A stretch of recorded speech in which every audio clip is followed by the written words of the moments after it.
per the mandate.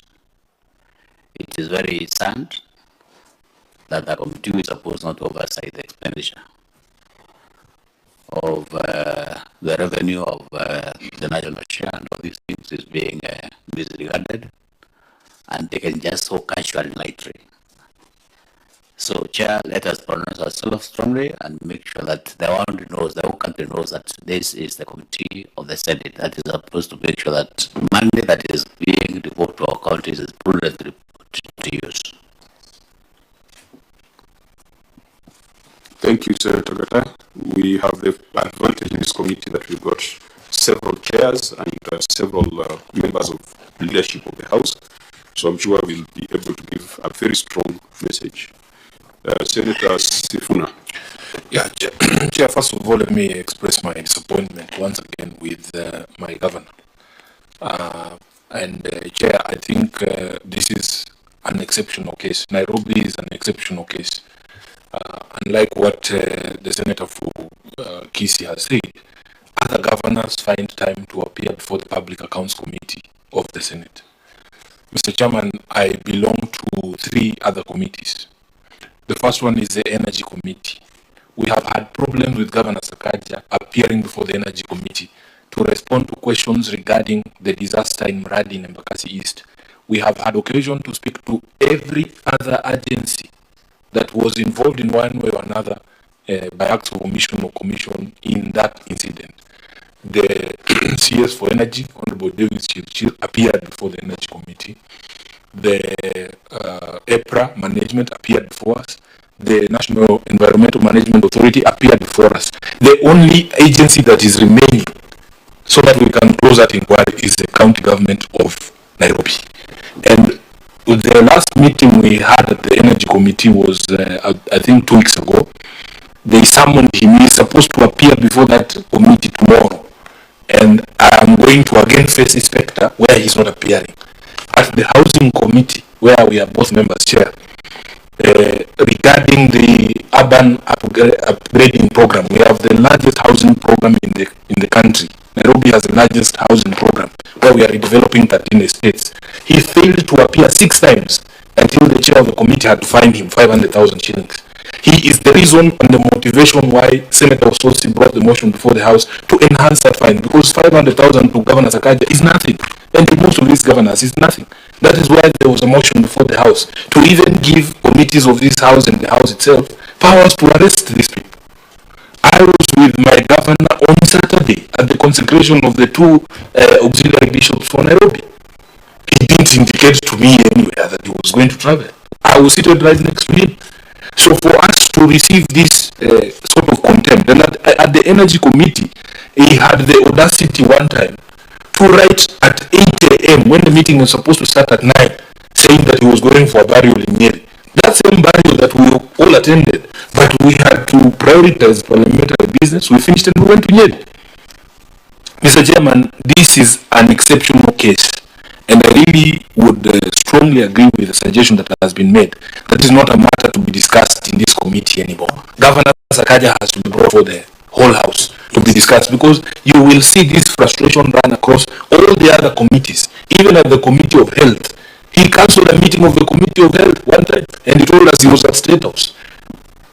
And this is a former senator.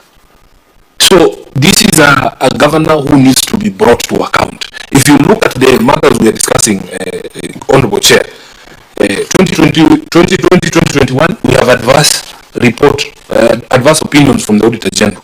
2021-2022 is adverse. 2022-2023, which was just submitted to the Senate last month, is also an adverse opinion. When will we ever have to have a conversation about the issues facing Nairobi? And he likes to claim that things are working in Nairobi. But if you ask anyone, just to name one thing that is working in Nairobi, nobody can tell you. If you look at the schedule of the projects that are stored in Nairobi, Mr. Chairman, it is crazy. And yet we receive the highest amount of money. At this particular point in time, Nairobi ranks number 1 on all the negative lists. If it is the highest pending bills in the counties, out of the 160 billion shillings pending for all the 47 counties, Nairobi has 107 billion pending. We have stored projects from hospitals to markets to roads, but we can't have a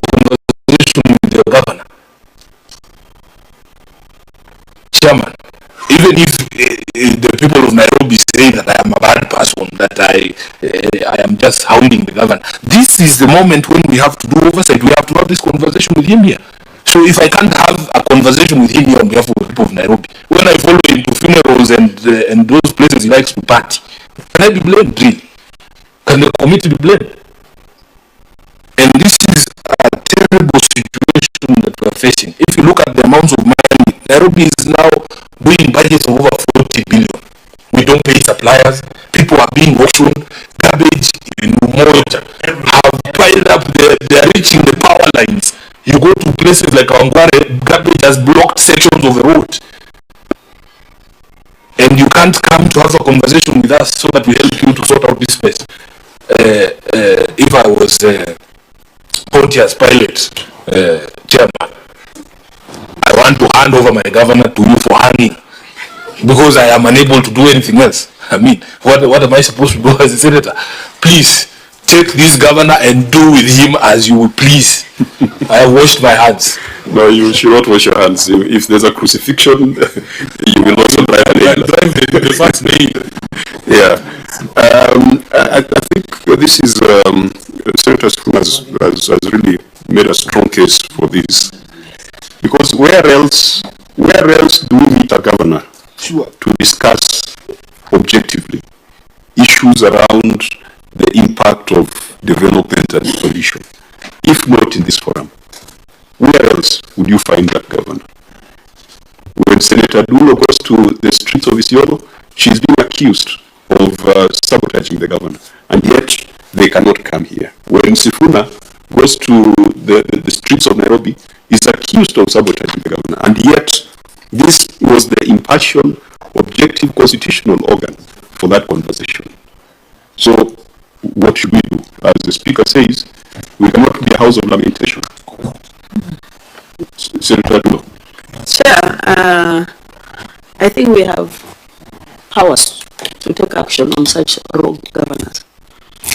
And my proposal is you need to bring a motion to the House where we pass as a resolution and take action against those governors who refuse to appear before this committee. And one of the proposals is the one that was made by Senator Onyonka, depending on the number of times they refuse to appear. So, and I think if their money is stopped, they are going to run all over. Yes. So that should be the best proposal and resolution that Senate should pass. Thank you. And I think, Chair, you have to move with speed, because this is going to be a trend. Yeah. Immediately we resume on Tuesday, you must table your motion so that we can quickly pass and make a decision on it. Thank you. Thank you. And as we share this, I want someone to reflect, maybe the legal team or the researchers. Contempt of parliament has never been defined as an offense, but contempt of court is, isn't it? So what are the consequences of contempt of court? And why would contempt of parliament be taken as a casual thing that does not invite certain consequences? And the judiciary is an arm of government or an arm of state, if you want to call it that. Parliament is also an arm of state. Contempt of executive orders and directives invites very, very strong repercussions, including Kindiki declaring shoot-to-kill orders. So why should contempt of parliament be such a laissez-faire matter? Perhaps that should be part of what we address in that motion. Absolutely. Because you see, Chair, I don't think there is anything that stops this committee going in that direction. I don't think there's anything that stops the Senate, because our responsibilities are very clear. And I think the Supreme Court has actually pronounced itself. If it means we seek the good guidance of my Secretary General and other lawyers in this committee, we can actually have this matter even cascading to the Supreme Court for them to interpret what exactly do we do with a governor who doesn't want to come and meet this committee, and statutorily that that's what he should do. Chair, it is shocking that we are discussing something because we have been around since I think almost like this is our second term. Senate has been there close to 11 years. Do you have a precedent? Yes, I think there are countries just next door, Uganda. They've got a police. No, I'm saying in Kenya, do we have a similar case scenario where we have governors who have contempt of parliament can lead to censure, because that's usually the consequence. You can be censured, you can be named. Can they say censor the governor? Unless a lot of naming governors are supposed to be censored by the MCs, then I don't know. Yes, so I think there are those constitutional gaps are there. And that's why we are saying we need to come We power to to raise the mandate to the governor as a Senate. Yeah, that's possible. That's within our powers, because provisions on stoppage of funds are there, flagrant disregard of the PFM and other laws. Can we recommend an arrest? Yes, it's in the motion. Because I've always known that Senate is a quasi-judicial. I mean, it's a court away from the normal judiciary setup. That's what I'm saying. There's a gap. This, whatever we have in the Powers and Privileges Act of summons and fines, is just a slap on the wrist. People like Sakaj can pay 500,000 every week, maybe drawing it from parking fees of Nairobi. So we need to have much more stronger consequences. And that's why I was asking the legal clerk to tell us, what is in law, what's the consequence of contempt of court? Is it jail, is it fine, and for what duration? Chair, the consequence of contempt of court is the judge can direct that you actually serve time if you refuse to purge that contempt. So you've seen civil servants, for instance, who refuse to honor court orders. The threat for the imprisonment is always there. And this is why it was important to support Senator Ososi's motion. But I know that it has to go to the National Assembly because it was bringing amendments to the Powers and Privileges Act. Once those amendments are in place, we will have more powers. But for now, I think the suggestion that has been made, a motion needs to be brought. I have no problem as the Senator of Nairobi if the Senate resolves to stop money going to Nairobi. And nobody should argue that you're punishing the people of Nairobi because nothing is happening even with the funds. Nothing is happening in Nairobi. So, Chair, this is why I'm saying, for me, really, let the words of the Speaker reverberate, that we cannot be a house of lamentations. Once the powers of arrest come, once the National Assembly passes those amendments to the powers and privileges, we'll have a bit more in terms of what we can do. But for the moment, let us look at the things that the Senate can do. And the only way to deal with these rogue people, we should stop all money going to Sakaj's government until he appears here to answer this question. There's no other way. Chair, you know, this committee has the sharpest legal minds actually in the Senate. This committee is composed of very brilliant legislators. I don't know why we are falling short of getting to the answer as what we're supposed to do with these rogue governors, because, you know, we have been, some of us have been around for quite some time, and I think you must have witnessed some of these things before. So I don't think whether we are supposed to be struggling to get the answers to what we're supposed to do. We are supposed to put our minds together and consult maybe other precedents across the board. Because we can't continue like this. Maybe we are becoming irrelevant every day. Yeah, and as for precedents, one of the first scenarios that the Senate faced was with regards to appearance of Oparanya before the Public Accounts Committee. He refused to appear. He went to court, and I think he lost the applications he took to court. And the committee directed the Inspector General of Police to arrest and produce Oparanya before the Senate. The IG did not honor the directives of the Senate. So the Senate had to march to Vigilance House to demand the arrest of that governor, which again did not happen. So we cannot, we can reflect on those experiences, but we should never be seen to be acting in vain. Because if we are seen to be acting in vain, I have heard it from some governors say that, well, Senate, they will go, I will go there, they will embarrass me, but that will be the end. Or I will choose not to go. They will fine me, I will pay the fine, and I will continue paying the fine indefinitely. So we must have stiffer consequences. And it's not just a matter of going to the IG to seek the arrest of Sakaj, because that has been tried in the past. We need to try something different. Chair. Maybe Senator Mariam has been seeking this. Chair, mine is the last comment of yours. We need to do a long-term consequences so that we can, one is maybe we can, as a legal, I don't know where the gap is as a legal law, if this IBC or what, we need in such scenario is a lot of money. What if we can do and that somebody such kind cannot vie in any other positions? It's permanent.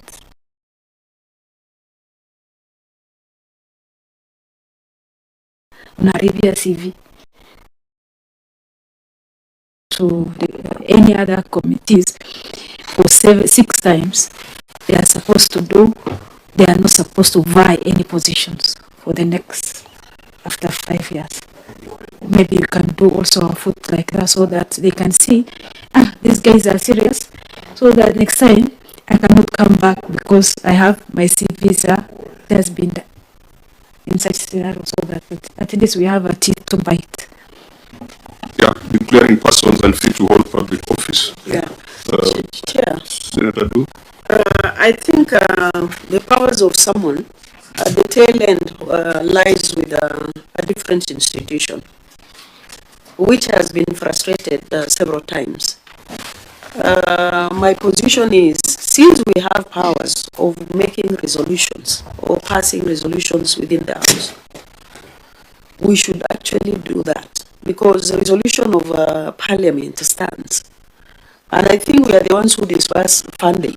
If somebody does not want to come and account for budget that they have been allocated, the best solution is to stop money going there, so that they are held accountable.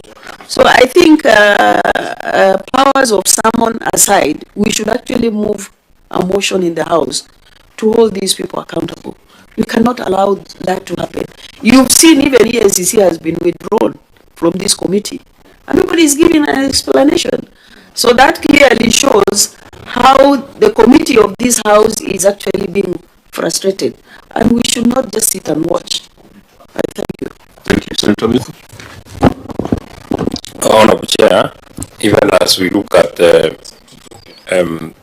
long-term solutions to this particular problem, we are seized with the matter, and I feel the pain of Senator Sifuna, because even though we have a problem with the other county governments, the kind of monies that we are speaking about, over 70 billion, is not little money. And also the kind of reports that we are dealing with are not unqualified, are not qualified, are 3 adverse opinions in a row. And Honorable Chair, in putting our foot down, I'm very persuaded to follow the route of Senator Fatuma Dulo, an experienced legislator, in the sense that if we issue summons, which we will ultimately, because I mean that is what has been provided for in our standing orders, and the governor also fails to appear, and we find a governor, as you have correctly put it, the governor will pay the 500,000 and can pay the 500,000 continuously every week for so long as we want the 500,000. But a more permanent solution, if we are able to stop the flow of money from the Office of the Control of Budget, who I don't know why the Senator for Isiolo did not notice that it is not only the ESCC who are absent, but also the Control of Budget. If I am not wrong, today is not present. Just allow me to finish, then you come in. So, Honorable Chair, if you're able to stop money from flowing, because if you cannot be able to account for what you have received, then we should stop what you are receiving, and I'm sure that would be an easier route for governors to become more accountable. So I support that proposal by Senator Dulo, that bring that motion let's have a resolution. Let's use them available tools of trade, because you've tried out the Inspector General of Police and you are frustrated. We have issued summons. Senator Sifuna has said that for the Energy Committee, they have invited the governor for 6 times and he has not appeared. And it is the same person. So I think especially for this committee, because the matters that you are dealing with are financial prudence, we need to deal with that financial aspect of talking to or having a resolution that the control of budget does not release any more money to the Nairobi County government until they appear before this committee and account for what they have received already. Thank you, Senator Mitchell. Senator Nyonka. Maybe, Chair, the last point for me I would like to make is that even just being given an opportunity as a committee to debate and discuss the behavior of the governor and some of the governors that will be working with data, information, and the consequentials, I think would make it possible for our colleagues to actually make deliberations which, as far as I'm concerned, would make some of these governors realize that we are not joking. Thank you. So, members, from your contribution, I see we have problems at 3 levels. Number 1, we have a problem at the audit, at the time of audit, and that's why we have an adverse opinion. Most of these things are issues that have not been supported, expenditure that has not been supported. Non-provision of documentation during audit is an offense, and the Public Audit Act already speaks to it. So, where we are having a problem is, first of all, enforcement of the Public Audit Act. We have written a law that is aggressive and that is very clear on such cases. Adverse opinions, disclaimers generally are as a result of either outright theft or non-provision of documentation. So in our motion, we must also address issues of enforcement of the Public Audit Act. Then we have a problem at the point of implementation. Who enforces the Public Audit Act? Who prosecutes? Who investigates and prosecutes? Auditor General, you will have reached a conclusion that documents were not provided. And we will have agreed with you that documents were not provided. Who is supposed to pursue conviction? EACC and DPP, isn't it? Now, we have a serious problem with EACC, and this I must put on record, and I know the media is here.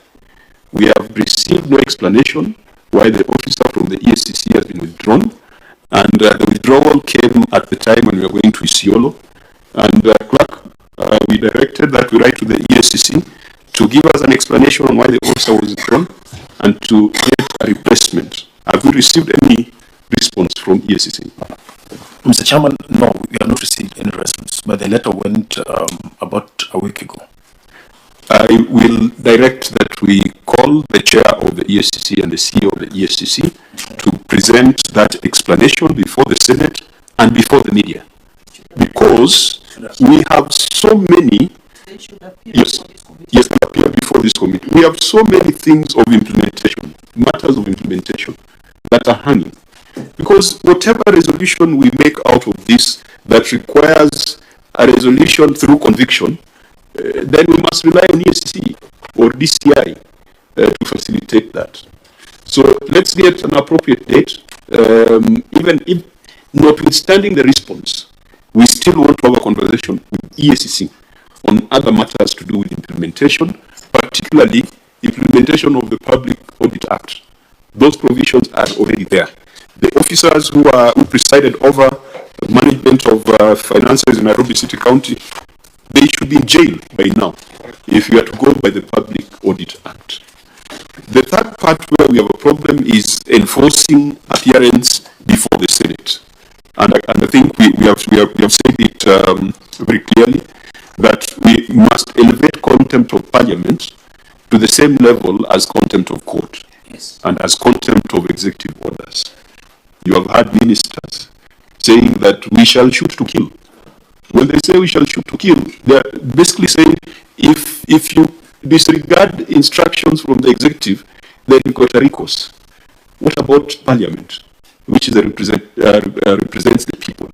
We cannot be seen to be desperate and people just lament.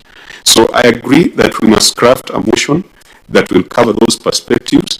On the issue of being declared unfit to hold public office, I think we have said that particularly for those who have professional responsibility.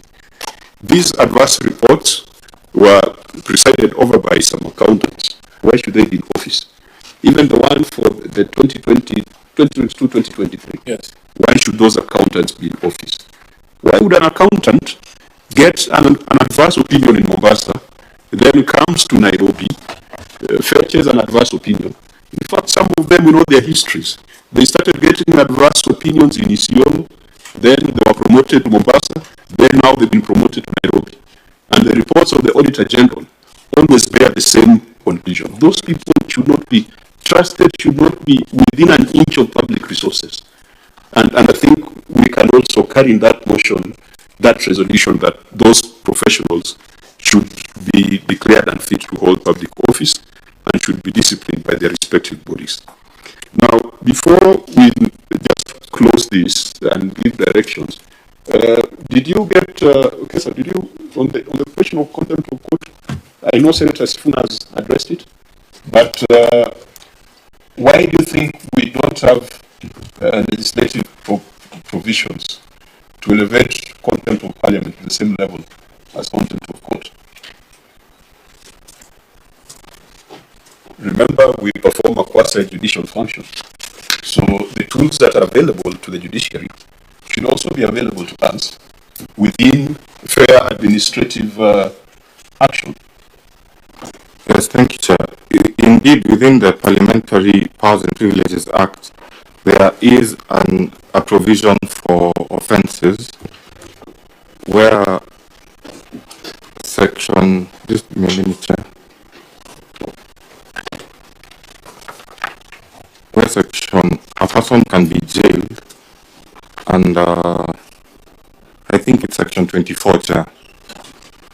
So the issue with that is when it comes to enforcement, the article that establishes the office of the Inspector General does not allow the Inspector General to be given directions on any person.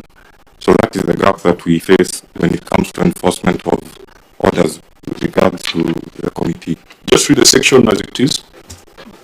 Just a minute, Chair.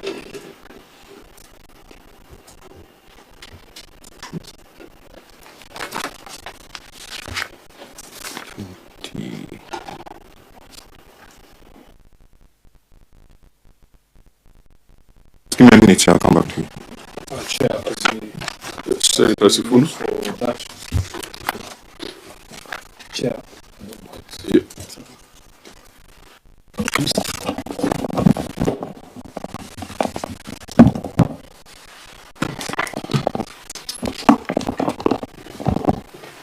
Chair, there's provisions in the Public Finance Management Act on how you assess the need for intervention in accordance with Article 225, which is a stoppage of funds.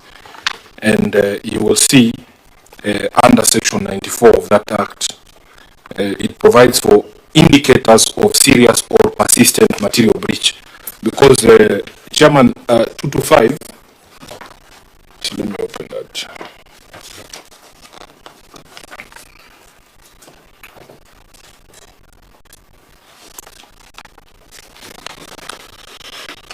Yes, Article 225, Sub-Article 3 provides for instances where a cabinet secretary responsible for finance may stop transfer of funds to a public entity.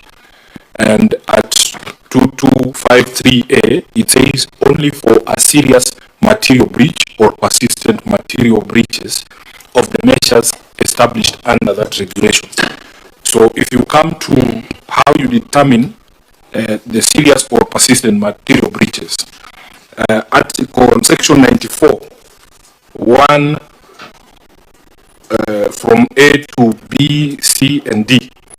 You will see there at D The following factors, singly or in combination, may further indicate that a state organ or public entity is in serious material breach or persistent material breach of the measures established under this Act. Number one, the controller of budget has raised material issues in the quarterly report.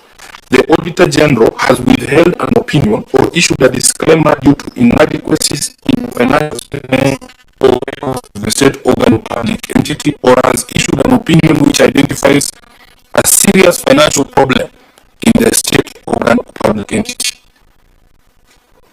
So, Mr. Chairman, first of all, there which could be adverse. yes, this is 3 financial years of adverse opinions, in my view, is an indicator of serious or persistent material breaches. Then, Mr. Chairman, if you go to, I think it is section 96.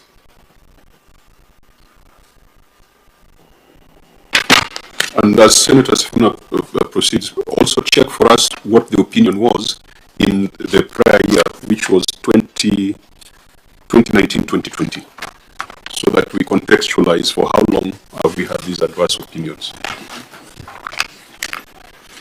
Yes. So, Chairman, there's a procedure under 96 for stoppage of funds process in county government.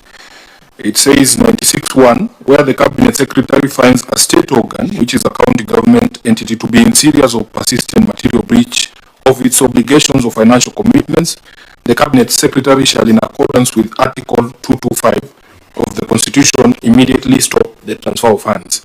So, I believe in this particular case, there are serious or persistent material breaches of the responsibilities of the county government of Nairobi. This is the act upon which, in addition to the sections of the Public Audit Act that you have very ably brought up, should constitute enough grounds for us to take this action as a Senate. We resolve that the Cabinet Secretary should stop further funds to the county government of Nairobi. Because if we cannot have these conversations here and you are facing adverse opinions, including up to the latest audit report, then there's nothing we're doing as a Senate. We are doing a great disservice to the people of Nairobi. Okay, could you confirm what was the opinion in 2019-2020?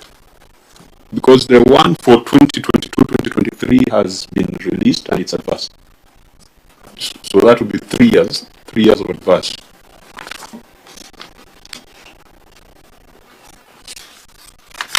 As I check that, Jackson? Yes, sir. The section I'm referring to is Section 27 of the Parliamentary Powers and Privileges Act, which proscribes the offences relating to witnesses.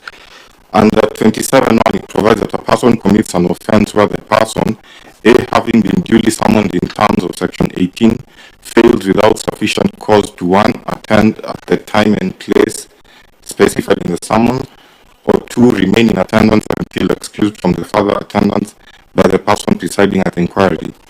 B, when called upon under Section 20, refuses to be sworn in or to make an affirmation as a witness, or C, fails or disobeys without sufficient cause to 1, answer fully and satisfactorily all questions lawfully put to the person under Section 20, or 2, produce any document, paper, book, or record in the person's possession, custody or control which the person has been required to produce under Section 20.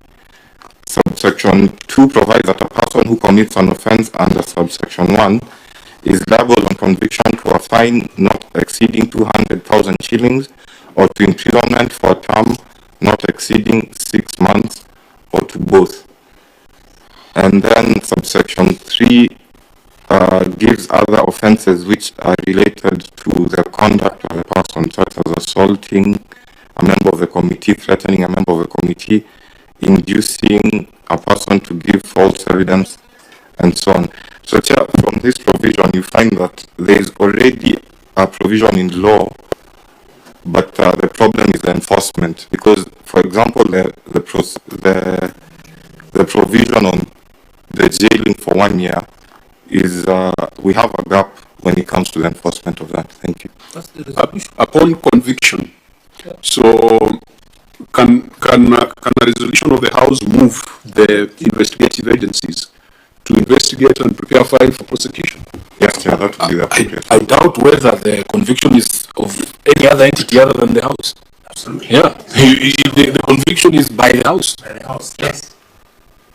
So in this particular, House and it's voted. correct, it's voted for and the guy should go to jail immediately. Let the conviction be made first. As to how it is enforced, we have methods, Chair. We have methods. Here in Nairobi, we have methods. No, we shall not revert to Nairobi methods. They are bloody, as we know it. What was the opinion? So for 2020, it was adverse as well. Then 2019, yes, 2019, 2020, it was adverse. 2018, 2019, it was qualified. So, if a county gets 4 adverse opinions in a row, is it that a persistent material breach of the PFM? It's a serious and persistent material breach. And that should then allow us to move. If I ask the Audit Act also, if consecutive of 4 advance, what is the reaction on the Audit Act also? Auditor? Is there some actions in there?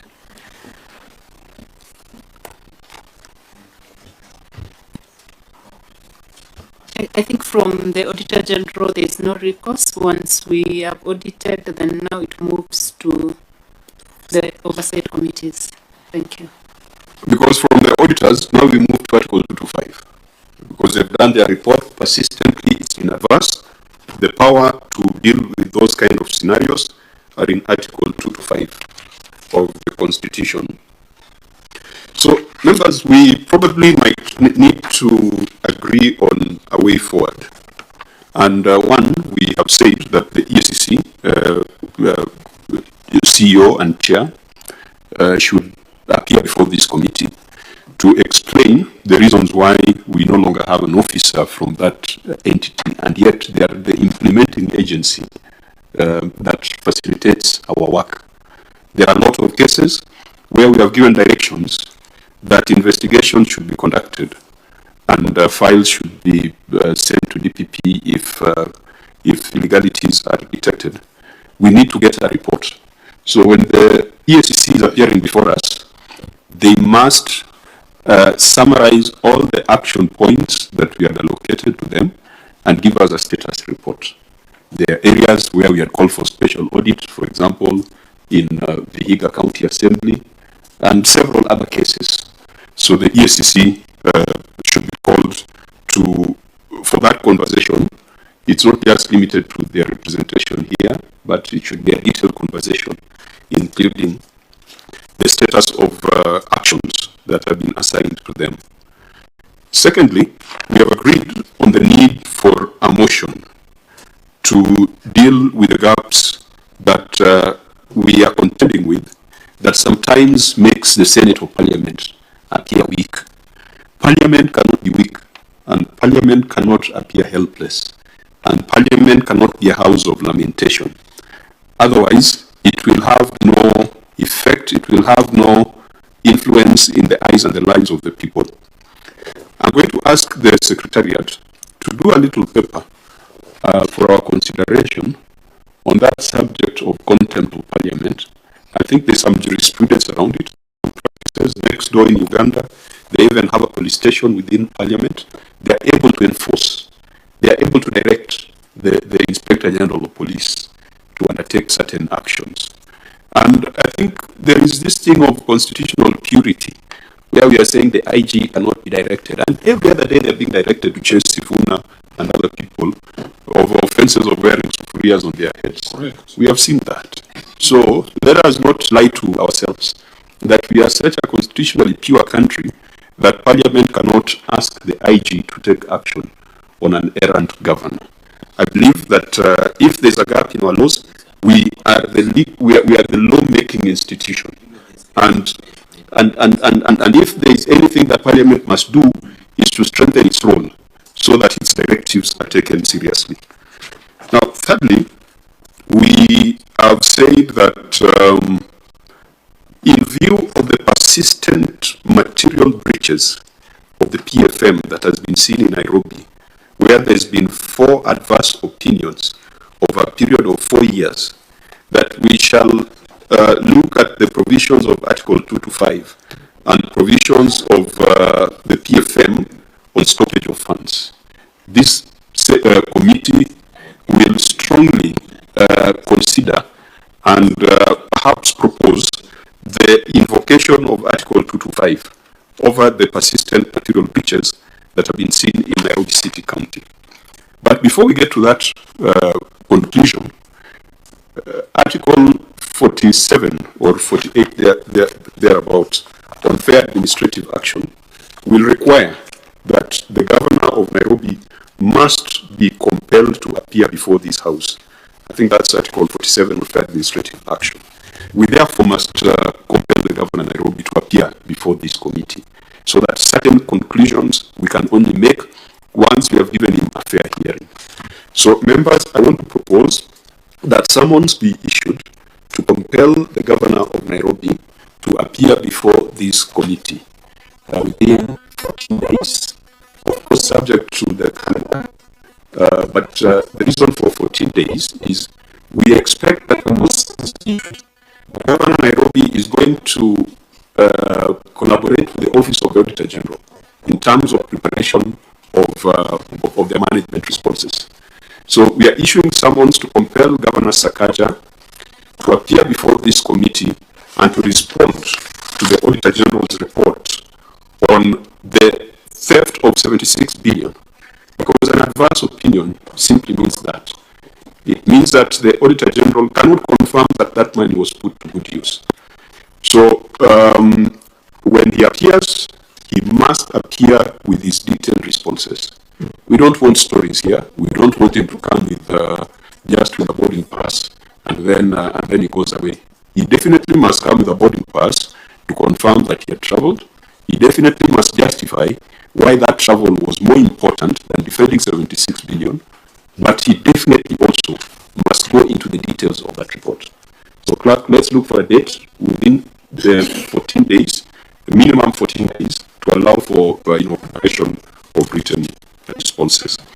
If the governor fails to appear, or if the governor appears and fails to convince the committee as to why he did not honor the invitation today, then we've got the fines that are specified in the Parliamentary Powers and Privileges Act. But we must also reprimand, despite issuing summons, strongly reprimand the governor of Nairobi for skipping this session of the Public Accounts Committee. It looks like contempt of Parliament, and it looks like impunity if we put together what Senator Sifuna has mentioned about his conduct in other committees.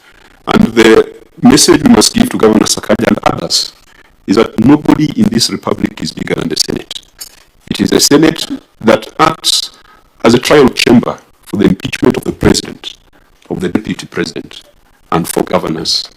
The Senate has risen to the occasion in the past and has sent a governor of Nairobi home. And we hope that we will not be called upon to make a similar decision in this session of Parliament.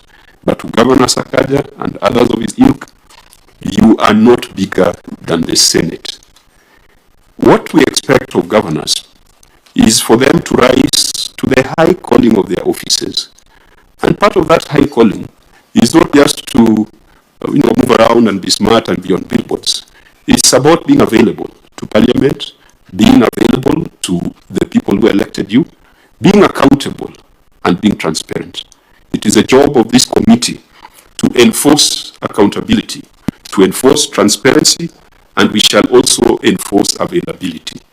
Parliamentary business must take precedence over any other business for public or state officers whose responsibility is oversighted by the Senate. And that applies to cabinet secretaries, it applies to governors, it applies to any other person. So with that, we probably come to the conclusion that Governor Sakaj has been summoned and he must appear before this committee. He must first explain his absence today and thereafter explain how 76 billion was utilized. At the end of that conversation, we shall take a view on whether to move the cabinet secretary to stop funds as per Article 225 of the Constitution. But in the interim, we want the EACC to start processing the issues raised by the Auditor General that relate to violation of the Public Audit Act and relate to violation of the PFM Act. There are very clear violations in this report, some of which do not even need a resolution of Parliament, because it's not the job of Parliament to launder or to whitewash ills. If it's wrong, it's wrong. If documents were not provided during audit, and yet that is a requirement of the Public Audit Act, it does not matter what Parliament says. So I think that brings us to our conclusion. And I hope that Governor Sakaj will present himself in the 14 days as per the summons that will be issued. Senator Odinga.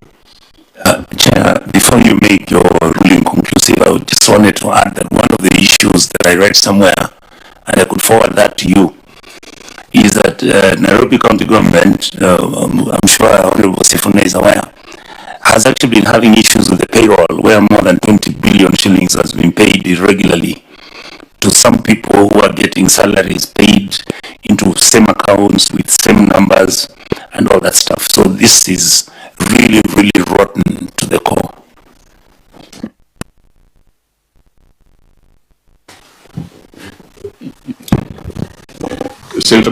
Maybe, Chair, without being preemptive, so that we don't find ourselves in the same situation that we are in today, because I know tomorrow part of our meeting is a meeting with the Cabinet Secretary for Public Service and Performance, and then the Council of Governors. I would want them to know from the Secretariat whether there is any communication on whether Governor Sakaj will be back by tomorrow, because I know that he's the one that chairs the Labour Committee in the Council of Governors. So we expect that he shall still come here tomorrow. So I don't know whether there is an indication on when he's supposed to come back. Maybe he's coming back tonight so that he can be able to join us tomorrow, or he has written that he will not come back, or there's a communication from the council, because the council has many people that can come on their behalf. Yes, Chair. The information we have through the letter that was written by the County Secretary indicates that Governor Sakaj is away today. However, the chairman of the Labour Committee of the COG has changed. It's no longer Governor Sakaj. It's Governor Mutai Kaiga, the governor for Nyeri. Okay, so that brings us to our meeting for tomorrow, because tomorrow we are supposed to meet the Cabinet Secretary, the Council of Governors, over human resource issues in counties. And it was mainly to do with IPD and maybe the plans they have to upgrade to another platform. And Clark, you're indicating that the CS has sent information that they are unavailable tomorrow? Yes, I've gotten word this morning informally though that the CS will not be available tomorrow, and then the process of writing to us to indicate the same. Now, this was the thing that was being conversed in the House 2 weeks ago.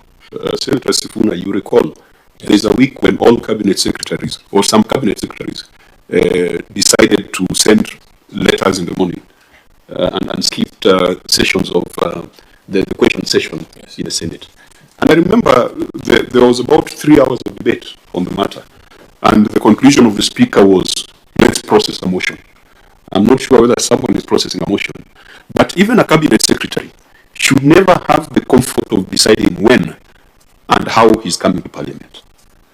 When there is an invitation of Parliament and there is good, adequate advance notice, we cannot entertain this thing of a cabinet secretary waking up and cancelling a meeting that has been scheduled for the last 2 weeks. That again is belittling the House, and it speaks to what we have, we have discussed at length. That there is some contempt that is coming out as a result of a perceived weakness, and we must make an example of some people so that it can be painful, and people can see that Parliament is a serious institution. we are not going to hold a meeting on such important issues without the cabinet secretary. This Senate and this committee will not accept in place of a cabinet secretary the principal secretary. The principal secretary can only accompany a cabinet secretary. In fact, this Senate refused to listen to chief administrative secretaries, even though I know some committee chairs were lenient on them. But my position as a chair of this committee is that even if you were to have CASs in future, a CAS cannot come here on behalf of the executive.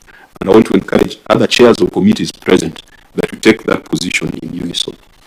That therefore means that if indeed we get a letter to that effect, then we might have to find other ways of compelling the cabinet secretary to appear before the House.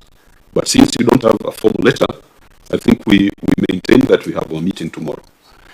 If a formal letter comes, then we must compel the appearance before this committee, because we are discussing such important issues. In fact, we might even expand the agenda to go beyond IDPD and start talking about remuneration of health workers in countries, because that's also a big issue currently. Chair, I think maybe you would think of combining also the issue of the own source revenue, because it has also been an issue. Yes. Yeah. Yes. Okay. No, also, revenue wanted to have a different. We wanted to have the treasury team, KRA, and so it's on this one of personnel. I think we had called the cabinet secretary for not treasury. It was cabinet secretary for personnel management. For personnel management, and that is Moses Kuria. Yeah. So Moses Kuria must know that parliamentary business takes precedence over any other business, and if the president has not made that clear to them, then I wonder why he moved the House to have cabinet secretaries come to the Senate, unless it was just like appear. Yeah, Chair, first of all, two things that as a member of the Senate House Business Committee, we have faced this problem that indeed, as you said yourself, it was a request from the executive that cabinet secretaries be allowed to appear before the House, and our standing orders were amended accordingly to allow that. But as they say in Swahili, mtoto akililia wembe mpe. It has come back to haunt them, because I saw a letter at the SBC, communication from the chief cabinet secretary, indicating that we need certain quantities of questions before a cabinet secretary appears, and yet it could be one single question from a member that has national importance. What it has done is that because of the failure to appear by some of these cabinet secretaries, you find a member has asked a question in June of last year. It was a current affair. Like if you were to ask a question regarding the ongoing strike by doctors, and then the cabinet secretaries appears in December of 2024, the question has lost its currency. Another problem is that there is very serious backlog. You found like the last time that the cabinet secretary for transport appeared before the House, there was almost 15 questions for him to answer. It's because when these matters are in the public discourse, they are live. We don't get opportunity for us to have that conversation with the cabinet secretaries. So for me, really, there is a broader conversation on how seriously people are taking parliament and parliamentary business, and the retinue of excuses. If you see the range of excuses that are given, why somebody has not appeared. Look at the letter, for instance, that is before you. All they do is to tell you casually that I have traveled. They don't indicate how long they are going to travel. When they say reschedule to another date, you don't know their travel itinerary. It would be polite for somebody to say, I'll be back in the country on such and such a date. But they don't even bother, so that they can guide the committee on when to schedule these meetings. So when Senator Methu is asking, is he available tomorrow? Nobody knows. The letter doesn't say I'll be away from the country from this date to this date. All they do is to just casually tell you that they have traveled without even the courtesy of telling you even the destination. The committee might actually be also traveling to that same country. It is possible we can decide, oh, you are in Dubai, okay, we are also coming there tomorrow. Can we have this conversation there? They don't tell you, you know. So the level of contempt, Chair, is what is pushing us to this level where we feel now something needs to be done. And I agree with that direction, that we cannot take any other person in place of the minister responsible or the governor responsible. Yeah, you know, if someone said, I'm a Muslim, I'm going to Mecca for pilgrimage, it makes sense. Senator Methu, are you aware whether Governor Sakaj is going to Mecca? Maybe not, and his prayers will not be answered. Okay, I think then we'll need to bring this meeting to a close. It's quite a sad time of events to have members travel from the counties at a time when we're on recess to be here on a Monday to do business, and then nothing happens. But we are dedicated and committed to doing that which our people elected us to do, and we shall do it. We shall do it. For Nairobi, just as I conclude, let us also think of doing visits to some of the projects that have been flagged by the Auditor General. Correct. You know, we can't be calling the governor from across the road, and then we look at paperwork, and we'll come here trying to be cleverer than everybody, and not visit the projects. So maybe after the appearance, after those 14 days, we must also schedule a day or two where the Senate goes out to verify, accompanied by the Auditor General and the Governor also being present, to look at those projects. Because if they come and tell us that some projects that have been listed here have been completed, we must go there and confirm that those projects work. That's when the work of the Senate will be felt. Chair, I thank you for that direction, because and one of the things that I wanted us to change in the manner in which we conduct those visits is that there is usually what the Senate calls a courtesy call to the office of the governor.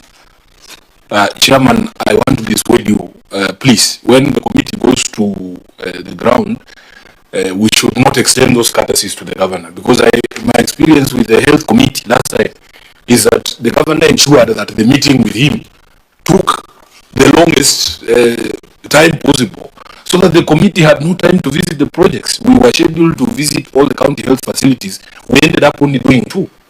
And Chair, as he's holding you up there, he has sent his team on the ground. They are cleaning the city mortuary, so that you don't see what the problem is there. But when you arrive, you will still be confronted with the problems, you know. So in my view, because if you look at the 2023 Auditor General's report, there is a schedule of almost 100 stalled projects in Nairobi. If it is not roads, it is hospitals, it's all sorts of constructions that are stalled, it's sports facilities, and so on and so forth. So, Chair, I would very much welcome that visit of the Public Accounts Committee to Nairobi. But scrap off this thing of first going to the governor's office. In fact, for him, he should just be seeing us here in the committee room. We should never, as a house, be treated to the spectre I saw in the health committee, that you go and sit in his office there for 5 hours discussing things that you should be seeing with your own eyes. So when that that visit is arranged, please, Chair, we should just start at 6 a.m. the projects, and we make sure by evening we have done at least half of those projects, and we have a proper conversation about the state of Nairobi. Thank you.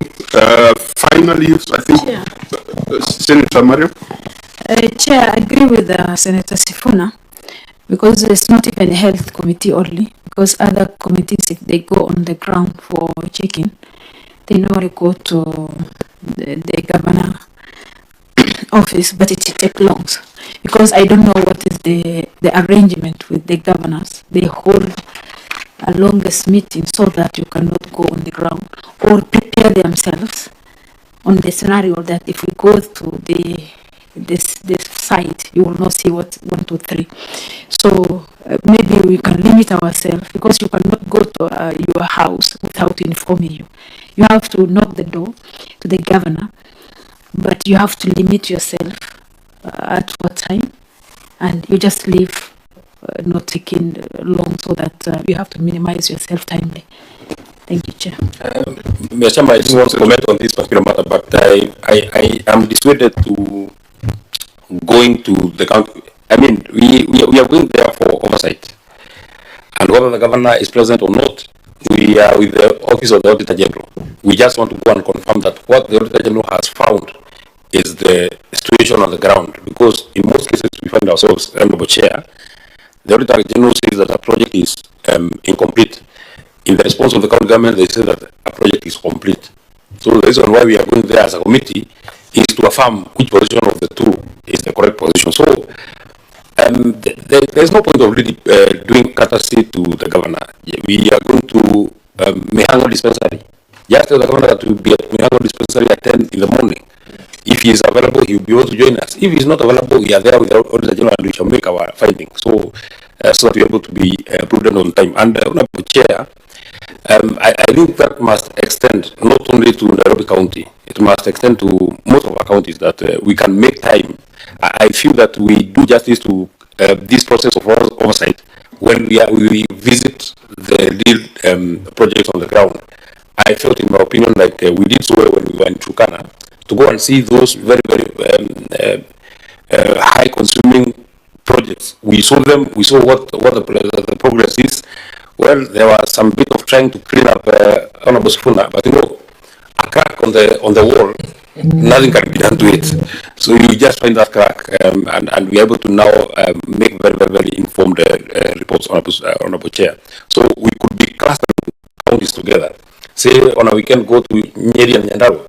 They are next door neighbors, so that even our people can be able to feel that we are instead of just relying on the responses that we sometimes, Honorable Chair, and you know I've had that problem myself. The governor comes with a very big bundle, which Senator Sifuna says that is a way of trying to hoodwink the committee, and they also do very funny photos. So you are not able to even tell whether this house is a kiosk, is a toilet, and they say that it's complete. And I always say, and I asked, you remember I asked Governor Raila when he appeared before us here, I am looking at your page. The photos that have been put on your page for the event that you attended on the weekend are so clear. But the photos that you brought in the Senate are so of very low quality. How comes you were able to get a good camera for your event and a bad camera for the responses? We are not able to tell completely that what we are seeing on the photo and what we get in the response is the situation on the ground. Let's go to Nyandarua. When the governor says that they have done county headquarters up to 70%, go to Nyandarua and see whether it is 70%. And that we shall have been a bit prudent. Chair, just one final comment. Perhaps maybe it should not be a blanket withdrawal of goodwill for all governors, because there are governors who actually have the courtesy. There are governors who appear here and they cooperate to the committee for us to be able to do our job. But somebody who never extends courtesy to the Senate, somebody who shows contempt at every opportunity, that is not somebody who should be getting courtesy calls from senators. You don't even need to tell him that you're coming, because like for me, as a senator of Nairobi or as a senator of Omabay or Nyandarua, you can't say that this is Sakaj's house that we have to knock on his door. No. This is a public entity. I mean, we just proceed and go. So if somebody is in the habit of being discourteous, there is no need for him to get any courtesy from Senate. Maybe, please, Chairman, and I'm not reopening the discussion because we have had it. It's only that Senator Sifuna has jogged my mind, so that it is not seen that we have a problem with governors appearing. It is fair to say that over 95% of the governors appear before this committee very faithfully.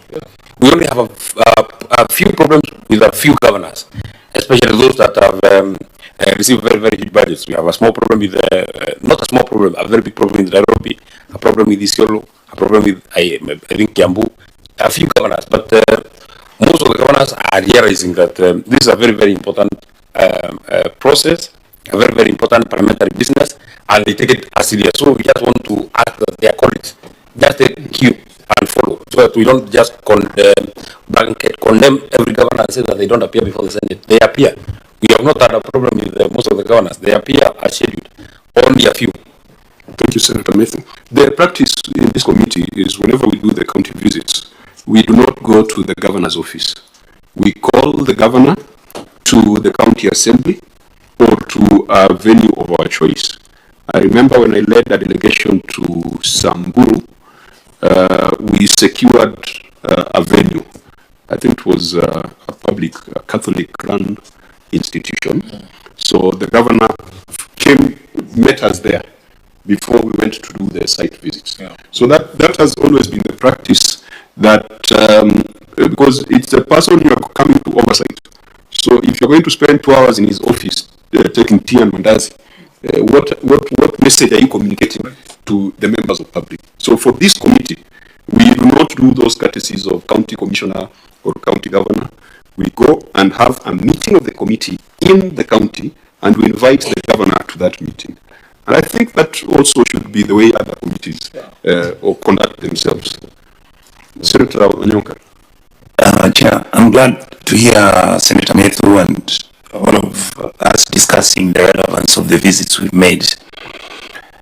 To be sincere with you, Chair, some of our sittings, I think we can do them in some of the counties. Yep. Because the exercise we're conducting, I would like to call it more like a quasi-financial legal outfit.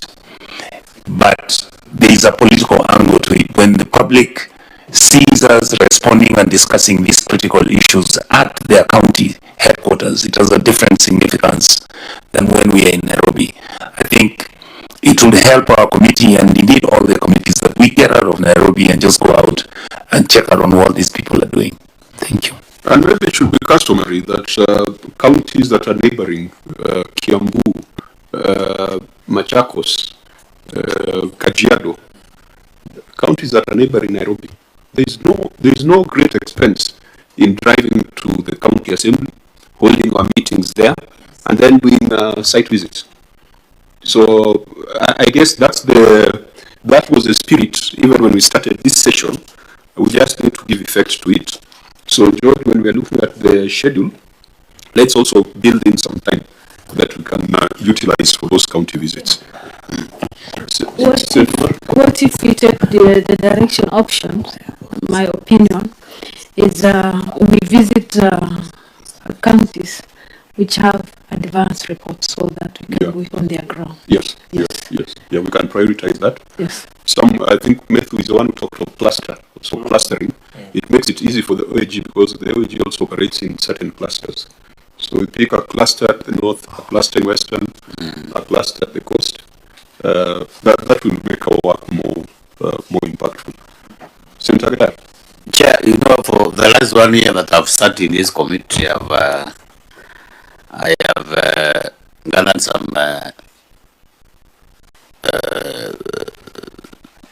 intelligence, maybe from these far-flung counties, especially the eastern counties, the Turkana, all those counties. They have serious issues with the management of resources. I don't know for what reasons, but I think they take advantage of the fact that they are far. And I think as a committee, we are supposed not to make sure that we are supposed to exercise what we did in Turkana. That Turkana issue really brought us into limelight. And I think we are supposed not to set those examples to counties like Mandela, Wajir, and those far-flung counties where people just assume that Nairobi is too far away. It will take us another 2 years before we are summoned. Maybe we will be invited to the Senate Commission on Public Accounts and so forth. I think once now we are supposed to make those impromptu visits to those counties because I have witnessed, I have gathered a lot of intelligence. There is a lot of misuse of public resources in those counties. I don't know for what reasons. I think there is that assumption that they are far away from us, and I think they can make use of money the way they want to use without any due regard for adhering to those financial regulations. Yeah, and I also want to assure the media, because I've seen there's been some pushback following your reports on some proceedings of this committee with regards to Marsabit. And having looked at what was covered in the media, in my view, it was accurate. It captured what was said here. And the beautiful thing is that these proceedings are streamed live. If someone is to challenge you on the issue of loss of KDSP funding, it was the governor himself who confirmed that the adverse opinion cost them the conditional grant. If anyone was to question you on whether 8 billion was stolen or well spent, it's in the Auditor General's report saying that he could not confirm in all material respects that the money was utilized properly. So our friends in the media, we thank you for what you're doing, and we will not allow you to go down on your own, especially when you're reporting what is factual and what is true. And I think if there is that pushback, we will have no problem as a committee going to Marsabit to verify how those resources were utilized. So be of good courage, and please continue. We'll need to do the same thing for Nairobi County.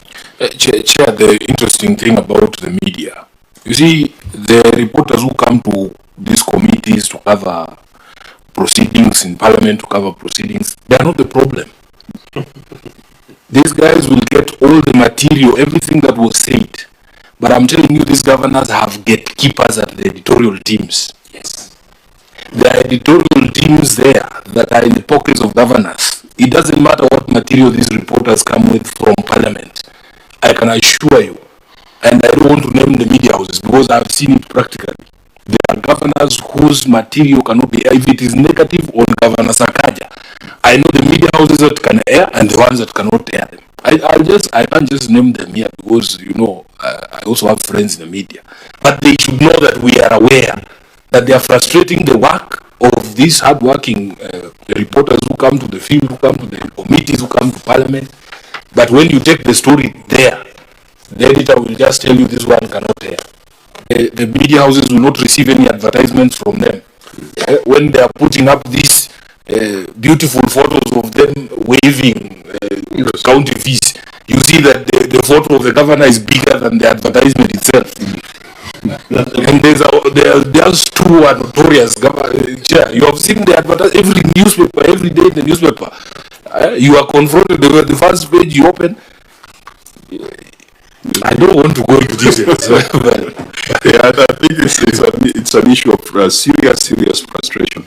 I think as we conclude, the other thing we must do for Nairobi is that the legal fees. I've just been looking at the contingent liability on legal fees is 21 billion. 21 billion Kenya shillings as contingent liability. That is more than what the Senate gives to Nairobi City County. So we had agreed earlier that we'll have a separate hearing on issues to do with legal fees. So for Nairobi, we are saying we are doing, when the governor is compelled to appear, we'll have the proper responses. We will have project visitation, but we'll also have a session on legal fees. We have asked the EACC to look at the matter, and we'll be demanding of the EACC to give us an update on how far they've gone on the matter. I know that the county assembly could have done some inquiry on legal fees, maybe the last assembly, and it would be important for us to know how far they went, but it is untenable to have such huge liabilities of 21 billion arising from legal fees, and you know, sometimes this is a route that has been used to pilfer public resources. So with that, this meeting is adjourned. Tomorrow's meeting is with the Cabinet Secretary at 10, and it's only one. We have only one meeting. Yeah, to the Cabinet Secretary and COG on human resource issues in counties, particularly the use of IPPD. Since we do not have any formal letter from the CS, we assume that the meeting is on, and I hope that you will see to it that parliamentary business is much more important than anything else. Unless he has a cabinet meeting, I think parliamentary business is perhaps the second most important thing that he should prioritize.